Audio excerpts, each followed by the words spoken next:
Join me in conversation with Olympian, author, speaker, empowerment coach, Danielle Kettlewell. My journey was a lot of like healing that, figuring out who I am. And in figuring out who I am, the things that I wanted to do naturally came from that. There's been hard things that we've all gotten through. And sometimes we just need to show ourselves the evidence in our own life that we have actually moved through hard things before and we can do it again. Your pain becomes your purpose, your mess becomes your message. You have been through things in your life because in some way it's going to benefit you for where you're going. Sometimes we zoom out to this big picture, which makes us overwhelmed, when the biggest gift that we can do for ourselves is zoom in and just figure out what the next step is. If we look back in our life, we can see the breadcrumbs that are leading us to where we are. Like sports has been a part of my life. Like mindset has been a part of my life. Family has been a part of my life. So those are going to be what is going to be a part of my life in the future. If you're not growing, you're dying. I think that's a quote from Tony Robbins, and it's a bit like intense, but it's so true. Like we feel good when we're working towards something. A lot of us, in my experience, don't know who we are. And in my experience, that was because I was afraid of myself. To figure out what you want to do, you have to figure out who you are. I have a huge heart and I care. And for a long time, that was a detriment to me. I've come so far and I'm so proud of myself, but my relationship with my body, I think it's still a work in progress, and I'm ready to find more love in my body. It's like, let's speak life into each other. You know, sometimes in a relationship, passive aggressively, you can just make comments. It's like, no, I don't want to do that. Like, let's speak each other up instead of tearing each other down. If you're ready, we'll kick off. Awesome. I'm excited. Let's go. Thank you for taking the time to step out of your world and have a seat on the couch and connect for this conversation. How do you describe yourself? So I always find that question, like, it sometimes gives me an existential crisis because I'm like, who am I? I am so many things. But for the sake of this podcast, I am an Olympian. I'm an author. I'm a speaker. I am a coach. I run retreats. I have my own podcast.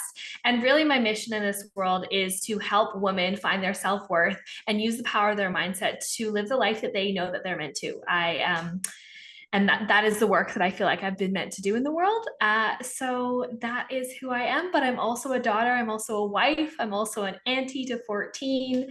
And I'm a traveler. I'm a creative person. I'm a curious person. And I am a lover of life. I have to catch you on that. 14, you're an aunt to 14 little ones? Yeah, I'm the youngest of 5, and my siblings are quite a lot older than me.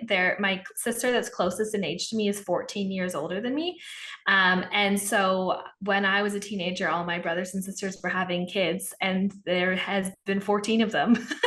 So I became an auntie when I was 5 years old. That's my youngest niece is about 5 years younger than me, and then the rest of them are between now ages like 6 to 17. What is that like, having that kind of dynamic of stepping into the role of being an auntie at the age of 5? Like, what was that like? I think in many ways it was such a gift because I'm kind of like at the end. I'm number 5, and my sister that's closest in age to me is still 14 years older than me. So my niece is more like a sister to me than my sister, if that makes sense. And it was in many ways amazing and in some ways challenging as well, because I remember saying to my mom, I was like, I don't want to be what does a 5-year-old know? All I knew about aunties is, in my mind, aunties were these old wrinkly people, and if I was becoming an auntie, I didn't want to be one. All I wanted to be was her big sister. And my mom's like, you won't be her big sister. And I was like gutted.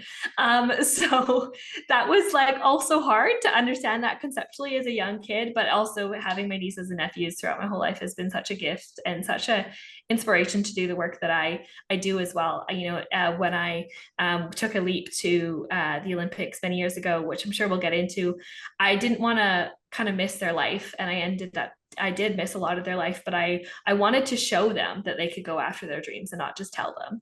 And so I'm very proud that, they can walk around and tell their friends that their auntie is an Olympian nowadays. And she didn't just talk the walk, she did it. So what does that mean to you when you say that you are an Olympian? It has there's the banners that come with it and like the wording, but what does it actually mean to you to be able to say that?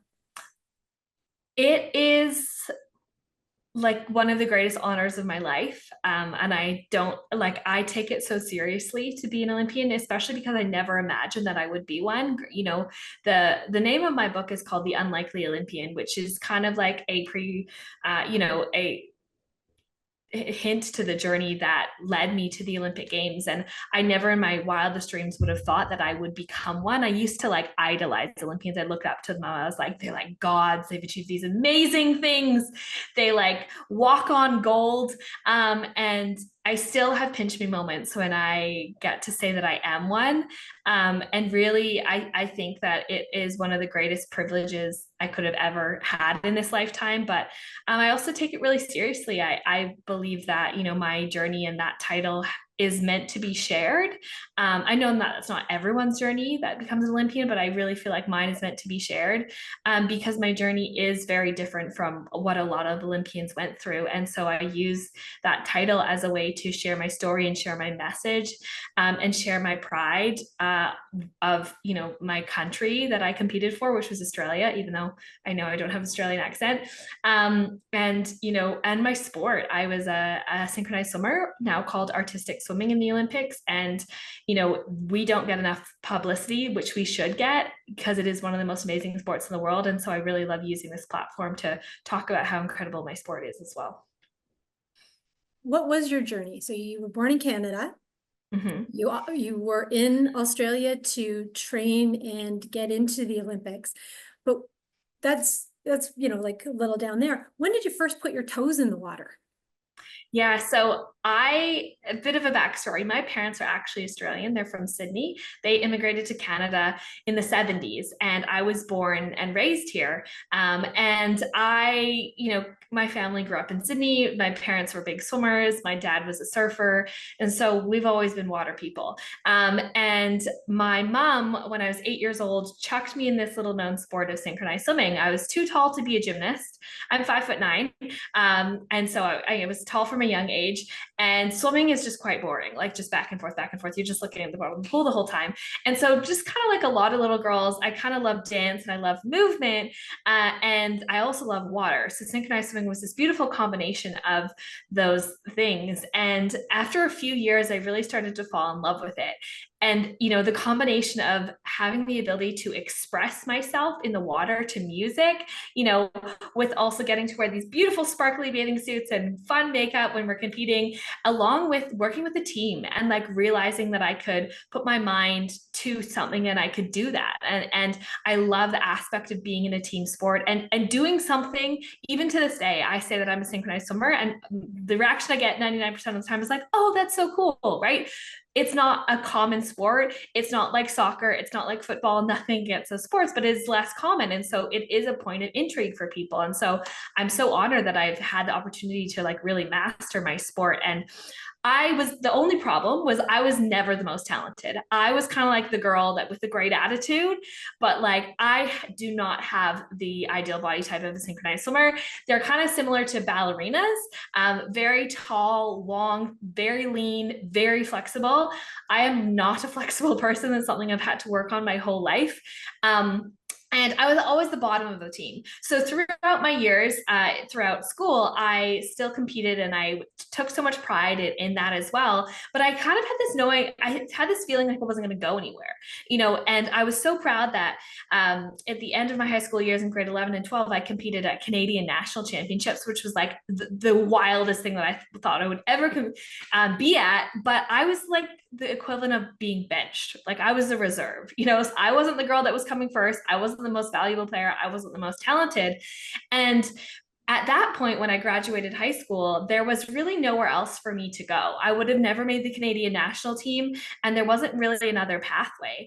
So I decided at 18 years old to retire. I say in quotations, and kind of life took me down a different path for a little while where I was going to university. I started coaching synchronized swimming, teaching little girls how to do it just like I had. And I kind of thought that was the end of the line for me. But in 2013, everything changed One day I was training with my team. I was kind of doing it recreationally, just with some friends. And we were doing what we call in synchronized swimming a highlight. A highlight is when we build a human pyramid underwater. We all egg beater up to the surface, not touching the bottom. We create like a human spring, and somebody jumps off the top, does a flip, and lands. It's absolutely incredible to watch. And what happened on this particular evening is I was going to university at the time. I was working 2 jobs, and I was also, doing this for fun, kind of like, we could stay involved in the sports that we love. And my teammate, she jumped off of my shoulders in the highlight, and she slipped and she came back down on my head. We are not like NFL. We don't have any helmets. We don't have any padding. I was just wearing a bathing cap, and you can imagine a human being falling on your head is, not the best thing for you. My teammates pulled me out of the water. I started to feel a little bit nauseous and sick. And driving home that evening, I started to get this really bad headache behind my eye. The next morning, I actually had a midterm that I was supposed to be doing, but I was trying to study that night, and I couldn't even read the words on the paper. Like, I knew it was English, but I had no idea what it said. And so I was diagnosed with a concussion. That path led me into this kind of really dark place of depression and frustration. I ended up having to drop out of university for the semester, and really the only cure for concussion at the time was to lay in a dark room and rest and do nothing. Mm-hmm. And I kind of was at this point where I was, shaking my fist at the universe, wondering, what did I do to deserve this? Like, what have I done in my life? But little did I know that like everything was about to change. When I was concussed, I also had my 21st birthday, and 21st birthday is like a big deal in Australia. It's not as much in Canada, but it's a big deal in Australia as well. Also not sure why, because the drinking age is 18 there. Obviously my parents are Aussie. And so it was supposed to be this big celebration, but I couldn't do anything because I had a concussion. And I was on the phone to my girlfriend a day after my birthday, and she was just congratulating me, and we were FaceTiming, and she gets this little ping on Facebook Messenger. She was a previous teammate of mine, and she had the assistant coach of the Australian national synchronized swimming team reached out to her and asked her, because it's quite a small world in our sport, knowing that she had dual citizenship with Australia, if she would be willing to come and try out for the Australian synchronized swimming team. It was 2013 at the time, a year after the London Olympics, and they were rebuilding the team. As a friend, I said to her, I was like, oh my gosh, this is amazing. You got to do this. This is so cool. And, after I'm hyping her up for a while, she turns around to me and she says, Danielle, you could do this too. And I kind of laughed. I was like, there's no way. She was always a more talented athlete than me. She was, more confident than me. She had, and all these things. Plus I had a concussion on top of this, right? But I had this moment where, I was kind of looking at the checklist, like my parents are Australian, I have dual citizenship, like I'm a synchronized swimmer, like I am eligible to do this, but I'm also was never the most talented. I have a concussion. I'm across the world. Like, this seems so impossible. But at that moment, I have always been a bit of an old soul, having lots of nieces and nephews, having older siblings. I kind of, always been, I guess, a little bit wiser for my age. And I remember thinking, if I look back at my life, at the end of my life, when I'm on my deathbed, which path would I wish that I had taken? The path where I cowered and stayed small because I was afraid of what people would think of me. I was afraid of being judged. I was afraid of failing. Or would I rather have taken the path where I had to be brave and I was terrified? But maybe, just maybe, that path would lead me to this incredible outcome. And I sat with that. And, there's a lot of times in our lives where we have big fear, right? We have this fear of, are people going to judge me? Am I going to fail? I'm going to fall flat on my face. Are people going to talk about me behind my back? But I had the bigger fear of regret. And I said, I didn't want to live my life wondering who I could have been if I was brave enough. And so in that moment, I made this crazy decision. I went over to my parents and I was like, I'm going to try and get on the Olympic team. And they're like, did you hit your head again? Like, what's wrong? But the beautiful thing that did is it gave me some fuel to my fire. I kind of felt like I was at a place where everything had been taken away from me. I didn't know what to fight for anymore. And I finally had a reason, and I had to drive again. And so within 2.5 months, I recovered from my concussion. I got on a plane to Perth, Australia, where I had never been before. I went to my first training camp, and I started the journey of making it on the national team. And eventually making it to the Olympics, which is another story in and of itself, but that's a bit of the background. So your book, The Unlikely Olympian, Yes. where did that come from? That came from, I was on this journey of trying to figure out if I could do this. I was actually writing like a blog at the time. They were kind of more in like back in, and I just documenting my journey for my friends and my family. And I also realized how crazy this opportunity was. Remember at the time I was also a synchronized swimming coach. And so I realized that because I had the opportunity to try out for this team, just based on the fact that my parents are from Australia, there is luck involved in that. And I saw all the beautiful, talented athletes that I had coached and I had swam against, who their odds were just a lot harder to get on national teams and get to Olympic Games. And I had a lot of guilt with that, to be completely honest. And I battled with that for many years, but I also chose to make my journey mean something bigger than me, because I know I'm not the only woman in the world that has struggled with her self-worth. I know I'm not the only woman in the world that had struggled with my body image, my self-love, my self-belief. And if I can make it to the Olympics, just imagine what we can all do. So I kind of made this vow with the universe. I said, if I do this, if I make this team, I will spend the rest of my life doing good, because it feels like the biggest golden opportunity, and I'm going to take it by the balls and make the best of it. And also on that journey, I was got the opportunity when I moved to Australia to work with their Institute of Sport and to work with a sports psychologist.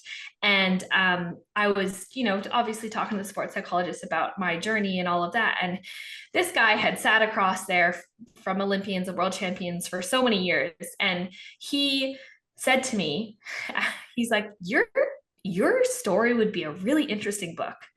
And I was taken aback, because I was like, this guy has sat across from dozens and dozens and dozens of athletes and Olympians. If he thinks my story is worth something, then maybe it actually is. And so on the other side of the Olympics, when I was kind of like trying to figure out what I should do with my life, I started the journey to writing my book and to documenting it and writing it all down, which I'm so glad that I did, because it's a beautiful thing to share with the world. And it's a beautiful resource of memories for me as well. You talk about the highlights of your journey. What were some of the challenges, not so much specific challenges, but we all have our dark moments. We all have the moments when I know that I sit there and I'm like, I just want to go back under the covers and make the day go away, and I'll do it, tomorrow.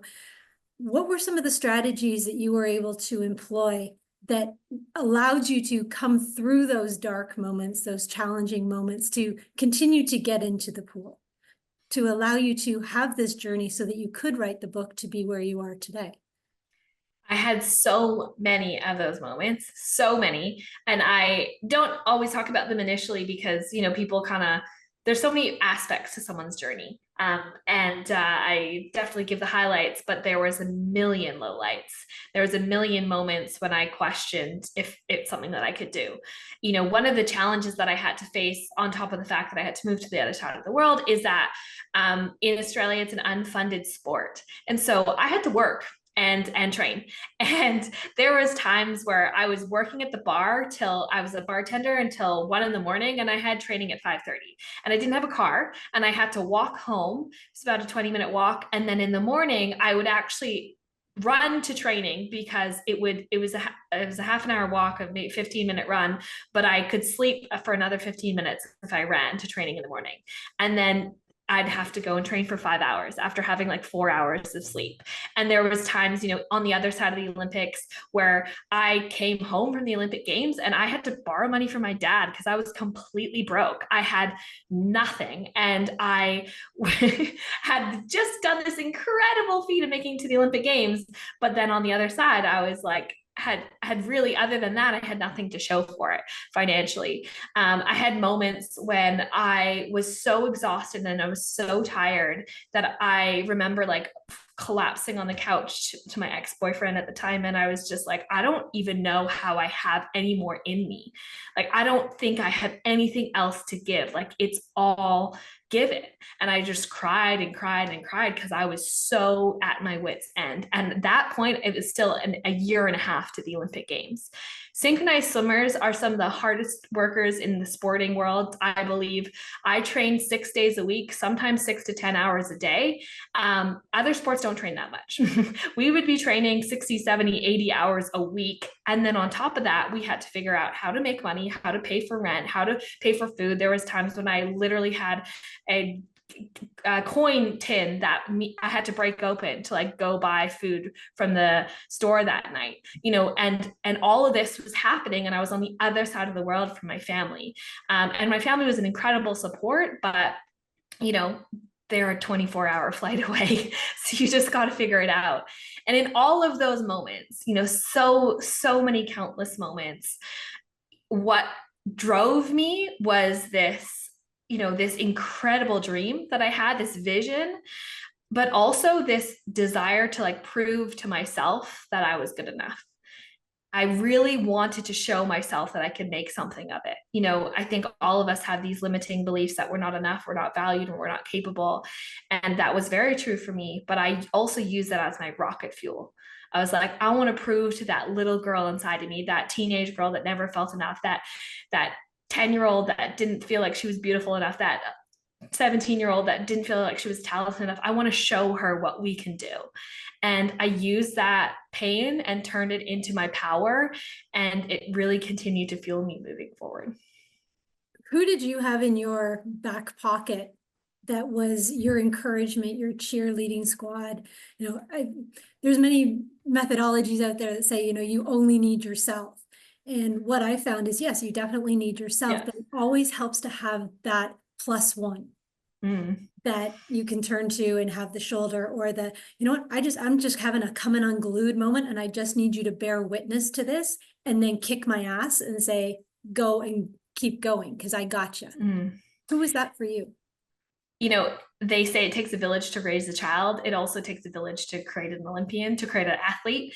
It would not have happened without supportive family and friends. Like, I also am so thankful that I was in a team sport, because my, it makes me emotional. My teammates were like my sisters. They are like my sisters. Like, I would do anything for them. And we like got through it together, and we supported each other. A lot of us had also moved cities or countries to go on this journey, and we didn't have family, and we supported each other. So we supported each other, but also, you know, I was on the phone, I don't know what I've done without FaceTiming my dad. My dad's like been a big cheerleader in my life, and just talking it all through. And even at the time, my boyfriend, who's now my ex-boyfriend, but he was a beautiful supporter of me, and he was just like a backboard for all the feelings that I had to feel, and he just listened, and he just like took it all in. And I think sometimes in that, it's like we have the power inside of us, but we just need someone to hold space for us and like listen to us and like have a little vent, right? Because we can be like, I'm tired, and then I'm exhausted, I don't know how I'm going to keep going. And then they go, I know, but I believe in you. And that just keeps pushing you forward. You know, I think it's absolutely integral that we have that support system, because I don't think anyone that's ever been successful at anything has ever done it completely alone. Like, we need each other. We need each other to ultimately succeed. If someone comes to you and says, I feel alone, I'm trying to do X, and I'm alone. How do you encourage them to find their tribe, find their network, find that, you know, support structure that can help support them moving forward into their dream? What are your tips to do that? It's going to be scary, but you have to put yourself out there. I am proud of myself that I moved to 4 different countries when I was in my 20s, which like comes with a lot of courage. I sometimes wonder how I found that courage, but you know, we can go to different parts of the world, or even different parts of our city, or just even be in the same city that we grew up, and sometimes feel alone. But I want people to know there are so many incredible people, incredible communities, incredible movements that are out there to support you, especially now with online worlds, like the amount of podcasts and like programs and like workshops and like online spaces for people to go to find inspiration is just absolutely incredible. But then there's also those places in person in every single city. I work with clients now all over the world. Usually what happens is when they come, they're like, there's no one like this in my city. You just got to open your awareness. You will start to see that there is women's circles, there is running groups, there is like meetup groups, there's people that are there to cheer you on. But it's going to take a little bit of courage to put yourself out there, to go and meet those people, to go and join those groups, to go and show up at those events. And I've had to do that multiple times in different cities. And every time I've been afraid, but every time I've leaned into that fear, I've found and I've met incredible people. And I just want people to know that they exist everywhere, because I think sometimes we tell ourselves these lies that they're not in our city or in our town. And especially with the internet nowadays, it's just not true. There are people that want to support you all around this world. You just have to put yourself out there to find them. When you finished your Olympic journey and you're now back home and you're with your family, what was the transition period like for you, going from being an athlete that had a sole purpose to being in the space of, okay, now what? How did you figure out what was next for you? It was a really weird time because I like didn't even consider. I competed on August 18th and 19th, 2016.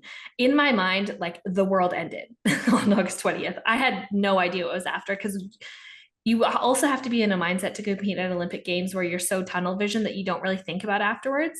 And so afterwards came, and I had this few weeks of like, what am I going to do with myself? You know, I never even imagined that I'd get to Olympics, and then you did it, and then I did it, and now what? And that journey led me to actually continuing to swim for 3 more years. I was on the national team. I got to go to 2 more world championships with Australia, which was such an honor. And I was also in that period really thinking about what was next. Unfortunately, you know, in our sport, it's not really a professional career. It's not like a soccer player where you can do it until you're 40. Like it's so hard on the body, and we just don't make enough money that there always kind of has to be a transition. And I was thinking about that for years and contemplating that. And I luckily had a sports psychologist to really speak to about that, because for a long time I didn't want to not be an athlete. Like it was the best thing ever, except for the fact that I was broke, but it was amazing. And so it took a lot of soul searching. I'm a big journaler. I journal a lot, and to kind of like tap into my intuition and see what's next. And after about 3 years, I was actually in the trial process for the 2020 Olympic team. And I had this moment of really asking myself, like, first of all, I thought it would be amazing to go to another Olympics. I never imagined going to one, much less 2. But I felt this pull in another direction. I wanted to do something bigger than me. Being an athlete is an incredible thing, but it's also incredibly selfish, because you have to be like, you have to focus on you. You got to focus on your body. You got to focus on your sleep. It's all about you. And I wanted to do something that was about others, and I wanted to help. I've always wanted to be a helper. And I realized that my next journey in life was to do that. I didn't fully know what it looked like, but I knew that it started with writing my book. And that kind of led me down the path of the work that I do now, which is retreats and podcasts and programs and coaching and speaking and working with people from around the world.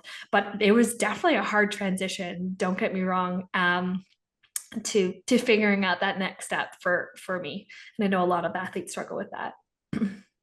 What have you taken from your time as an athlete? So the dedication, did you have systems set up in that aspect that you've now been able to pair into your entrepreneurial career? So many of the things I learned as an athlete that have benefited me now, and they continue to. Like I was actually speaking with a client before this, and I was using this analogy from when I used to compete to help her in her life.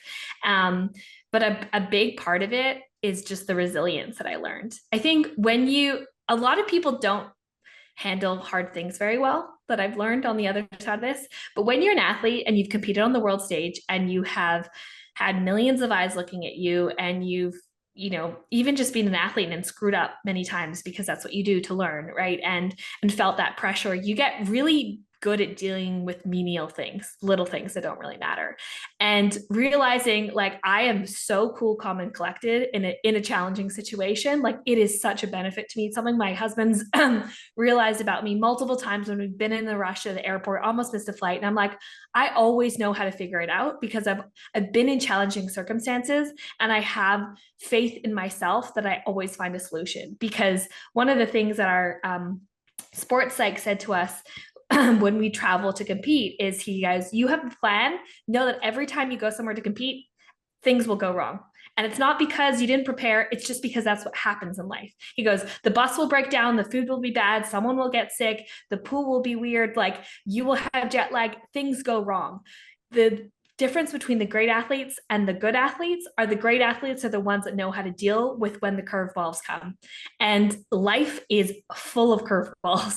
And so just being able to deal with that, I think has led me to be a really, resilient and capable, like human, but also entrepreneur and coach as well. So how do you teach somebody? Like I would imagine that the retreats and the coaching that you offer have those elements into it, of taking the average person who hasn't had that breadth of experience of, you know, being on that kind of stage where you've got eyes from, you know, all the countries watching you, and in a team capacity where you've got everybody underwater holding their breath, to someone who is just having a day when things are going wrong. How do you share with them, or what are the things that you implement in your training that get them to the place of being calm, cool, and collected, whether it's I've broken a fingernail or, you know, I've missed my flight? I think I talk about like an evidence bank, building up an evidence bank of proof, and also like having mental tools to like, sometimes we zoom out to this big picture, which makes us overwhelmed, when the biggest gift that we can do for ourselves is zoom in and just figure out what the next step is. That's what happens when a lot of people get overwhelmed. They think about the 50,000 things that they have to do as opposed to like, what is the next thing that's actually going to help them? And so that, and also letting them see the evidence bank of their life. Everyone has been through hard things in life. Every single person, no matter where you are in the world. And the level of that hard is going to look different for everyone. But there's been hard things that we've all gotten through. And sometimes we just need to show ourselves the evidence in our own life that we have actually moved through hard things before, and we can do it again. And then also it comes a lot down to our relationship with ourselves and our identity, you know, and our self-worth. That's why I always talk about self-worth and self-belief, because sometimes people don't have the capacity to handle challenge because they don't feel worthy enough or capable enough or smart enough. And so working on your own identity of like your own confidence, your own self-belief, your own self-worth, and elevating that also helps, not only in like every area of life, but especially with challenging situations. And then like, even just as a more legitimate example, like at our retreats, we do ice baths. So we I'm not sure if you've ever done ice baths, but there's so many benefits physically to ice baths, obviously, but from the mental and the mindset side, what I love about it is that so often we have at least half of the women that are so petrified. Sometimes they're crying before they get in.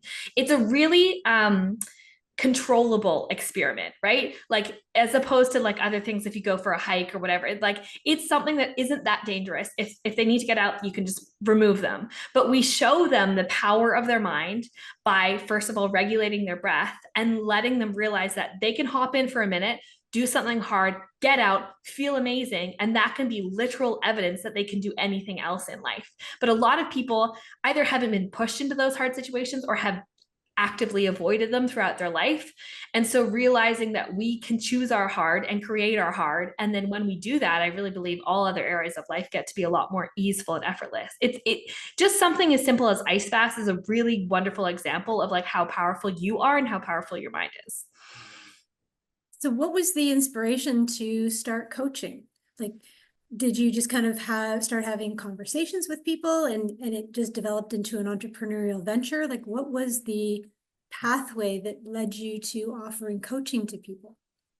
I said when I was a teenager, I wanted to be a professional friend. And I feel like coaching kind of is that. which I'm now like living my dream, right? Then I also was not like life coaching. I was a literal coach. I was also like a swim teacher, but I coached synchronized swimming for 7 years. And in many ways, yes, I had to teach them technically what to do and write out training plans and all of that. But a lot of it too is mindset work with young girls and self-belief and like encouragement and like being like a cheerleader for them. And then that led into me kind of shifting away from my sport, synchronized swimming, and wanting to kind of find my identity outside of that. I wanted to share my story, but I also realized that if I wanted to truly help people, I had to know what outside of me, I had to know what women were going through. I had to know what women were dealing with. So I just started talking to more women and realizing that almost every woman that I had talked to struggles with their self-worth, their self-love, their self-belief.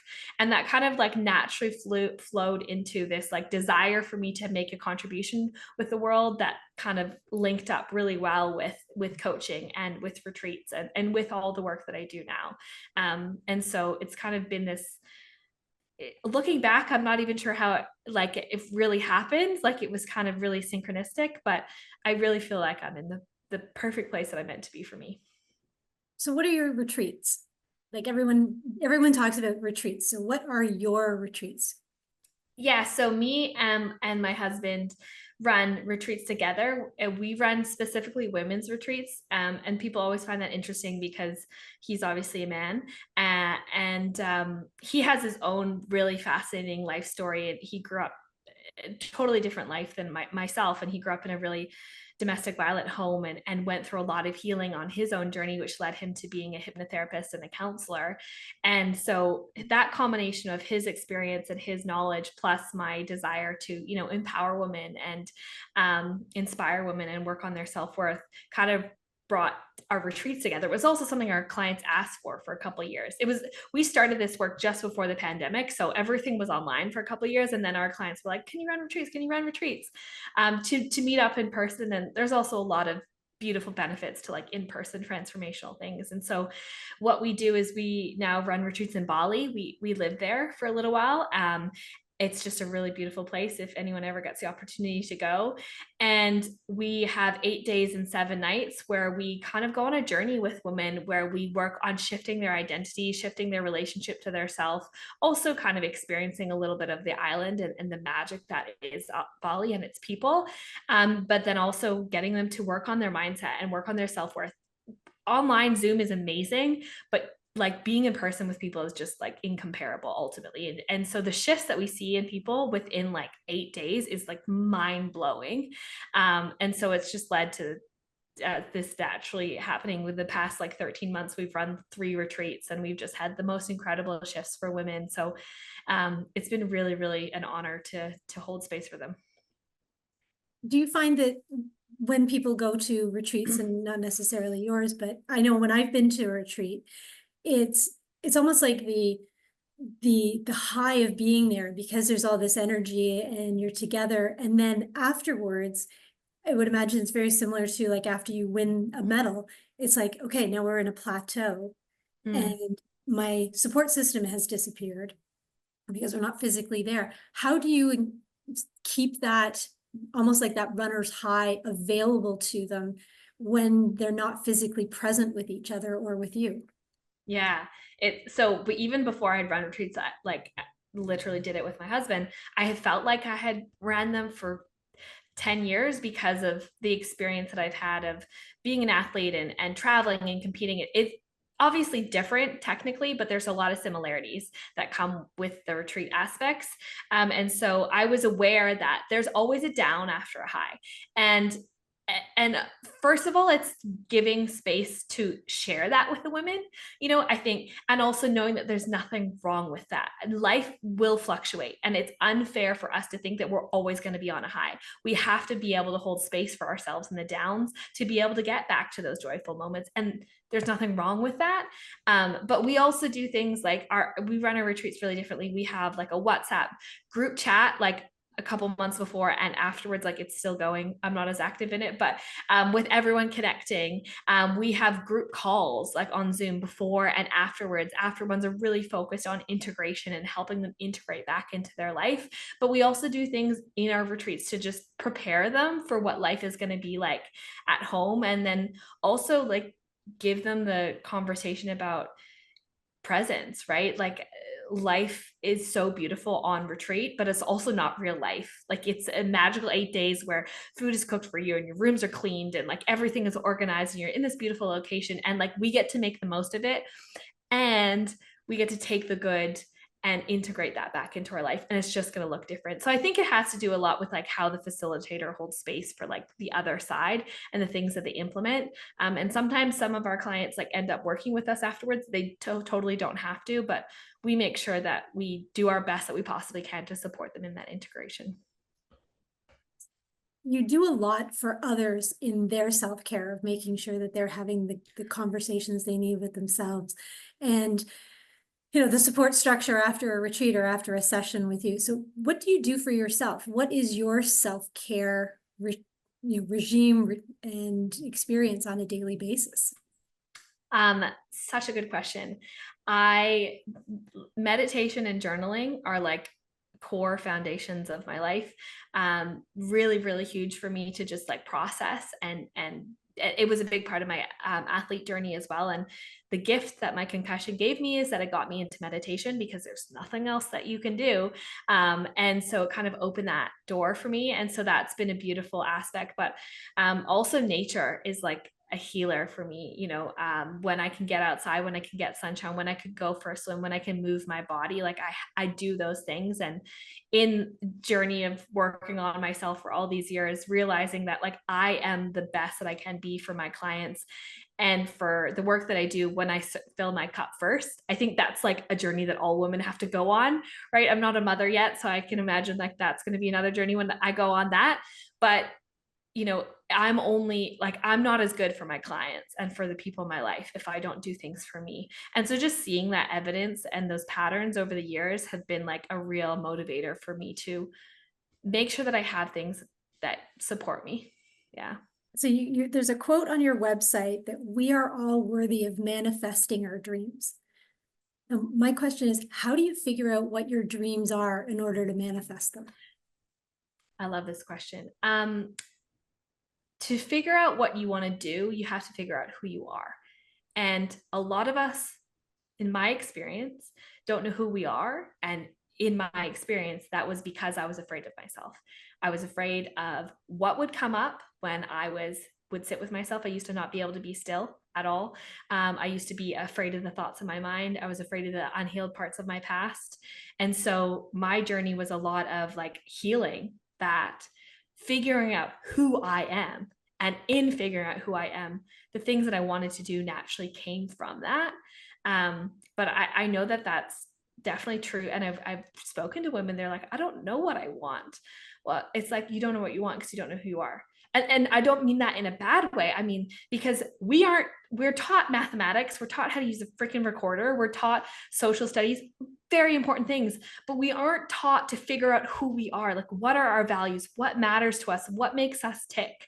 And I think that's the journey of life, but some people don't have the mindset or the space or the mentors or the family that are going to help them in that process. So now we have this beautiful online world that helps us with that. And so I find that when women figure out who they are, more so in whatever that looks like, what lights them up, what gets them excited, what they value, who they want to spend time with, what they like and dislike, all that, what you want to do naturally comes as an outcome of that. So what is it that you want to do? You've done your Olympic journey. Done. Great. Perfect. You know, medals on the wall. And, you know, so what is it that lights your fire? What inspires you? Great question. I'm very privileged that I get to be like, I have achieved my dream, which is like a blessing. And I don't want to say a curse, but something less intense than a curse, because then you go, well, what now? Right? There's something about the pursuit which is amazing, and so that's really been what I've been, sitting with for the past 5 years. But it's really been, for me, sharing this message. I have dreams of standing on stages with thousands and thousands of people and sharing my story. I've always wanted to be a speaker. It's something that I love doing. It's something that I just get totally, it's like I feel like it's my zone of genius, and having the opportunity to just share my story with thousands and thousands of people around the world. I had this big, crazy, wild dream that my story will be turned into a movie, not because it's about me, but first of all, I want more people to know how amazing synchronized swimming is. And I want more female athlete stories to be shared. And I want more stories that are relatable for people. The thing about my journey is I think it's very relatable. I didn't feel like I was good enough. I had no idea. Like, I didn't love myself. I didn't feel worthy. That's a story that many women have felt. And then I did something amazing. So really, I mean, sometimes I visualize like having it on Netflix someday, which would be so cool. And just getting the opportunity to continue to do this work with women around the world would be my greatest honor. What is it that you do on your days off? What is it that you do for fun, that you do just for Danielle, that has no one else involved? I get into nature. Well, currently it's summer and it's really hot in Vancouver, which is unusual. So I'll love hiking. I love swimming, obviously, like in the lakes, in the oceans. I actually am a really creative person. So I love having the opportunity to like paint and draw and bake, and cook food, and then spend time with my friends. I love traveling, when I get the opportunity to go and see new cultures and new places. I would love to go to Italy with my husband soon, because he's never been, and I went many, many, many, many years ago. And so, yeah, all of those things, spending time with friends and family. And I have a dream one day to like have my own art studio in our house, because I like just want to be like, I have this other side of me that just wants to be an artist. But I know that will come someday. So yeah, that's kind of what I do my days off. What is something that you've always wanted to share about yourself that just doesn't come up in conversation? I mean, like for me, there's the kind of hit list of, you've got your Olympic, athlete journey, and then you've got your retreats, and there's parts of me that I'm like, somebody please ask me. Let's talk about this. Is there a part of you that you would love to just talk about that you don't get the opportunity to, because you have this umbrella that kind of sits above you? That's a great question. A big thing that when I'm speaking about Olympic stuff, it doesn't usually come up, but I love speaking about it. I kind of referenced it, but I had such an interesting journey in my relationships as well. And I think there's a lot to like learn and to resonate with there. I was, basically, when I went to the Olympics, I was with my partner, who I was with for 5 years, and he loved me so dearly, but I knew he wasn't my right person. But I thought, because this is where my lack of self-love came from, I thought that he could love me for me, instead of me loving myself, I thought he could love me. And I tried to convince myself of that for years and years and years. And he's a wonderful man, but he just wasn't my person. And this was all happening in tangent with my Olympic story. And so as much as he was a support system, it was also a place of a lot of stress, because I was in a place where I wanted to leave this relationship, but I couldn't, because I had nowhere to go. Like I had nowhere to go. I didn't have family. And so I got myself in a really sticky situation there.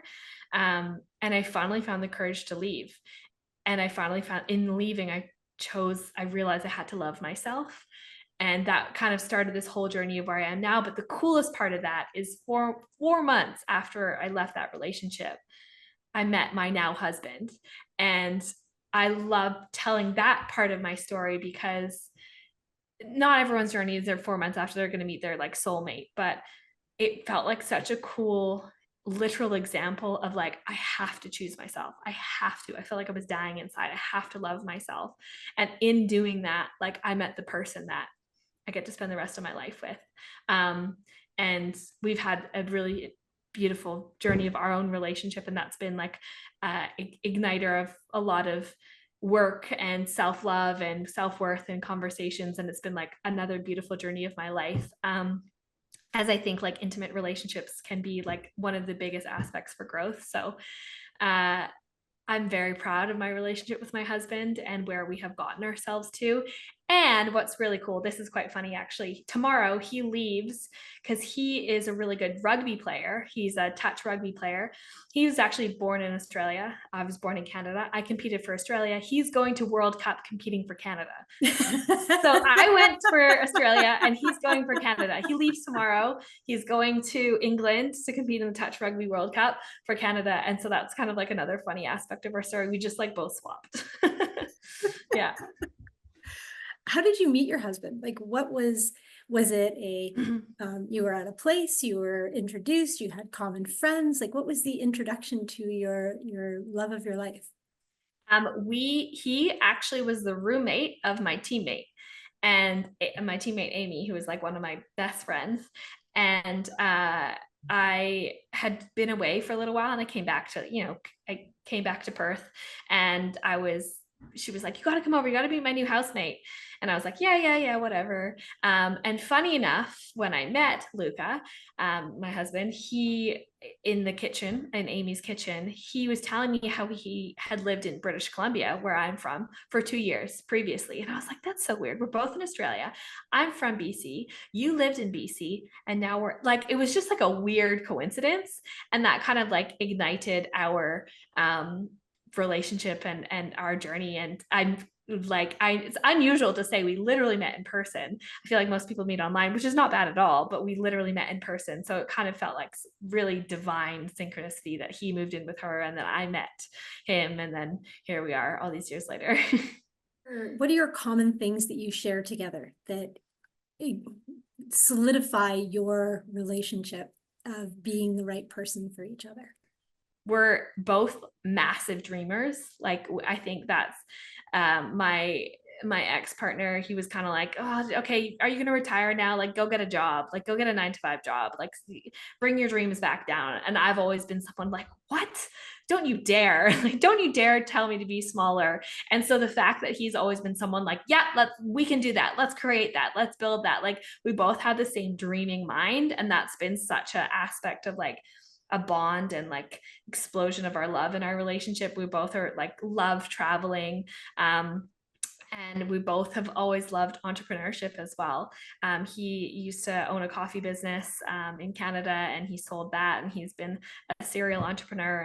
And then also this combination of like our love of wanting to like make a difference in the world and like help, his really stemming from his childhood and how he saw his mom being treated at the hands of men, and now his like work in empowering women alongside me. And I have a totally different side to my desire to empower women, but his and like ours is both like really equally beautiful.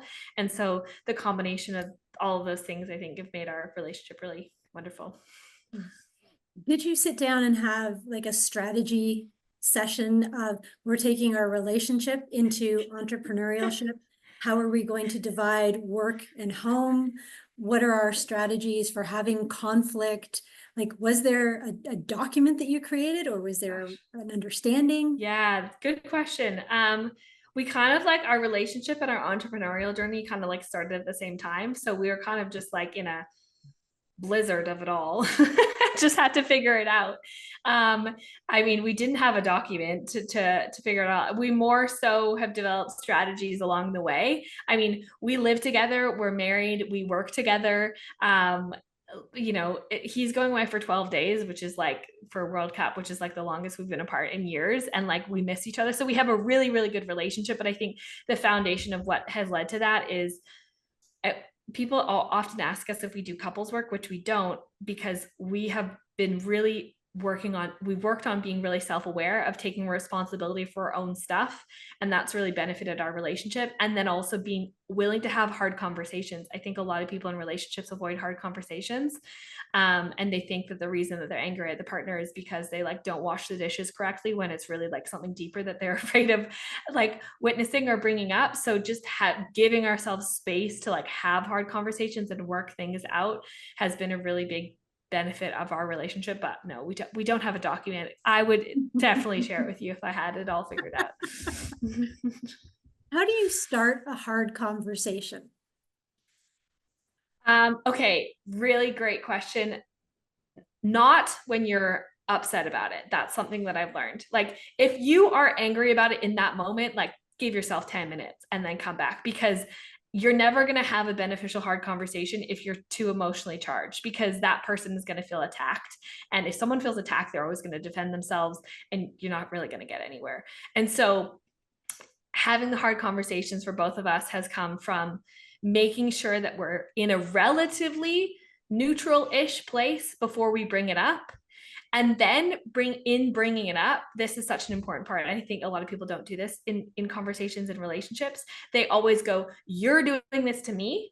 But in life, what we have to realize is that if it's happening in your life, you're a conscious creator of it. So you have to see your part in it. And so our hard conversations has come from, I desire more from you, and I will do that also myself. Like I want us to be better, but I know that I have to take part in that, because I think what happens in a lot of relationships is we go, you need to be better, and we never look in the mirror. But if you look in the mirror first and see where you need to do the work, right? Because you have accepted that in your life for some reason, take responsibility for that, bring that to the conversation, and then ask them to rise up and be better too. There's a lot more cohesiveness. You know, Lucas said to me quite a few years ago in a beautiful way, he's like, let's speak life into each other. You know, sometimes in a relationship, passive aggressively, you can just make comments. It's like, no, I don't want to do that. Like, let's speak each other up instead of tearing each other down. Let's speak each light and life into each other. But in doing that, I also need to look at my own stuff. And so I think that is like such a huge thing, taking responsibility for our part that we play in it, which is very triggering because our ego doesn't want to do that. How did you know he was the right person for you to spend the rest of your life with? I know it's so cheesy, but I just kind of knew. That's what people say. I was waiting for it because I definitely knew it wasn't my previous partner. But I just kind of knew. I think one of the things that helped me is, I've said this to a friend and she loved it. When I was with my ex, it felt like every day was a rainy day. When I'm with Luca, it feels like every day is like a sunny day with all the possibilities. And it feels exciting to spend time together. It feels exciting to do life together. I like don't dread in any sense of the word being with him. I'm so excited. I feel expanded by him. I feel like he believes in me and my dreams as much as I believe in his. Yeah, and it feels like a sunny day when we're together. What are the things you like about yourself? What do I like about myself? You know, it's taken me a long time to get here, but I love my heart. I have a huge heart and I care. And for a long time, that was a detriment to me for being a people pleaser. But now I really feel like I've channeled it in the best way. I love the desire that I have to like do big things. And it's been alive in me for 31 years, and it's not going away. And I'm really proud of that. I haven't allowed like the adultness of this world to like dampen my dreams. I love my curiosity. My temperament is like, I'm a relatively joyful person. Doesn't mean I don't have bad days, because I absolutely do. But I used to like, my teammates used to get mad at me because they're like, why are you smiling so much? They're like, why are you happy? I'd be like, good morning. They're like, stop smiling. I like trigger people in my joy. But I think that's a good thing, you know? So yeah, those are some of the things that I like about myself. What are some of the things that you're currently working on?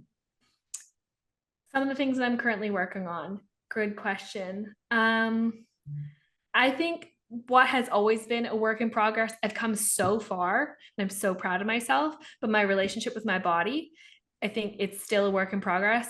I used to hate myself. Now I feel pretty neutral 98% of the time. And I'm ready to find more love in my body. And that's very like deep seated, like from my mom. I also grew up in an aesthetic sport. But I'm so proud of how far I've come.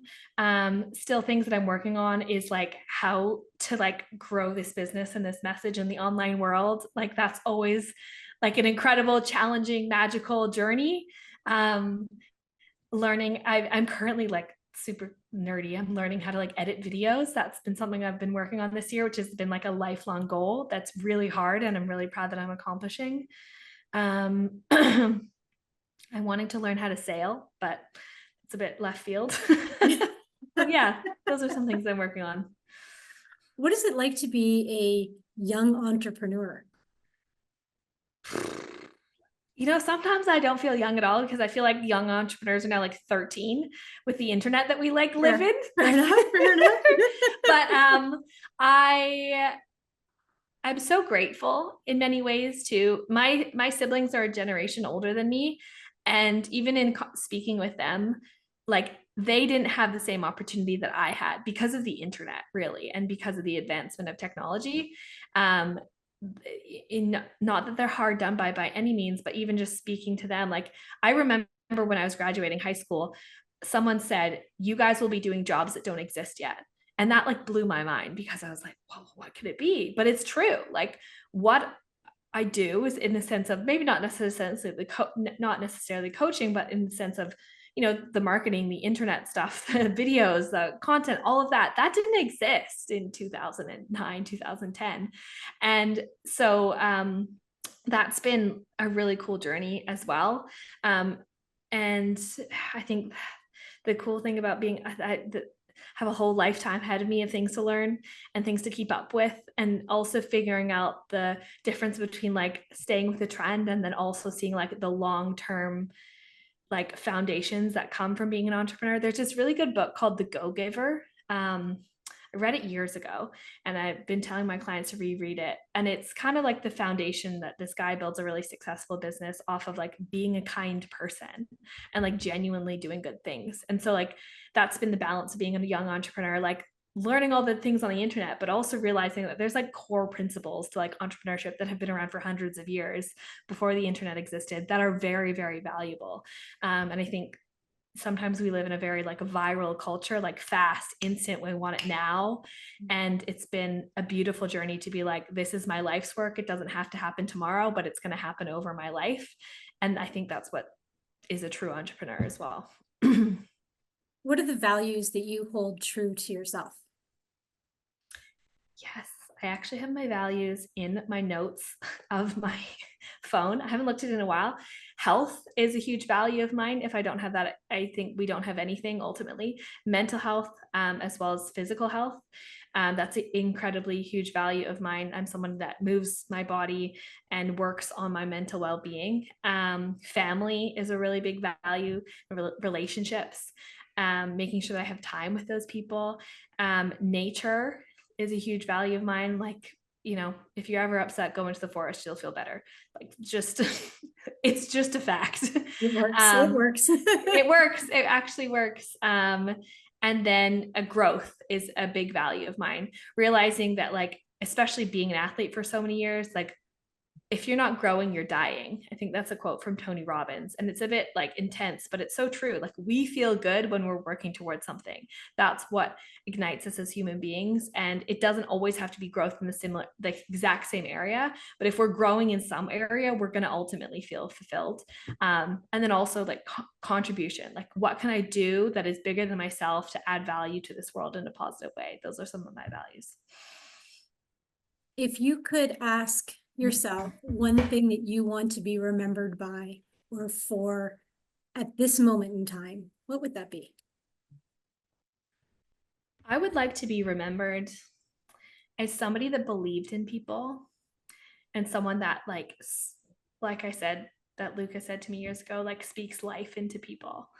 I want to be and I'm very proud. My friends say that I'm that person. Like I've always been like the biggest cheerleader before I literally did this as my work. I want people to come to me and for me to be like, yes, I believe in you. You got this. You can do this. Okay, how can we do this now?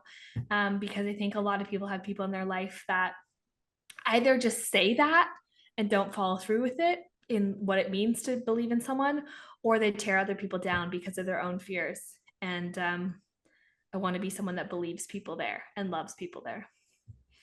That's beautiful. That's Thank that's you. very beautiful. You've got a quote that you've got on your website. It says, "Your history is your guidebook for your destiny." What does that mean? Good quote, Danielle. Very good quote.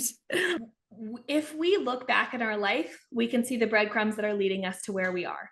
If I look back, I said I wanted to be a professional friend when I was 15. I said I wanted to be a motivational speaker when I was 18. I come from a family of entrepreneurs. There's all these things, if I have taken time to look at my life, that have led me to where I'm going and where I am. And I think sometimes people don't realize that enough. Another example in an opposite way is like, I've never been someone that has been interested in mechanics. I've never been someone that's been interested in engines. It's never been a part of my life. Therefore, it's not a part of my future. Like, that's why we have other people that love those things. And so like sports has been a part of my life. Like mindset has been a part of my life. Family has been a part of my life. So those are going to be what is going to be a part of my life in the future. And, I think sometimes if we just take a good look at where we have been and what we have loved and who we have met and the conversations that we've had and the things that have inspired us, we'll have a good look at where we can go. But sometimes people just don't take enough note of that. Your pain becomes your purpose. Your mess becomes your message. You have been through things in your life because in some way it's going to benefit you for where you're going. And it's absolutely no mistake. There's reasons why people that have had struggled with drug addiction become drug counselors, that people that have struggled with their self-worth help women with their self-worth, that people that have, in all different industries, right? And so if we just take a good look, we'll see where we're meant to be. Well, I truly believe you are exactly where you are meant to be at this moment in time. Thank you. And I thank you for taking time out of your moments to have a great conversation with me. This has been absolutely inspiring, enlightening, and I thank you for that. Oh, thank you so much. It's such a pleasure. Thank you for what you do. I always love having space to have these conversations and share my story for the messages that it holds. So thank you so much for making time for me today. Thank you. Make sure you like and subscribe so you don't miss any of the insightful and empowering conversations. Connect directly with Danielle through her website, daniellekettlewell.com, or check the description below for the links to all her offerings. Join in the conversation. Leave us a comment. We'd love to hear from you.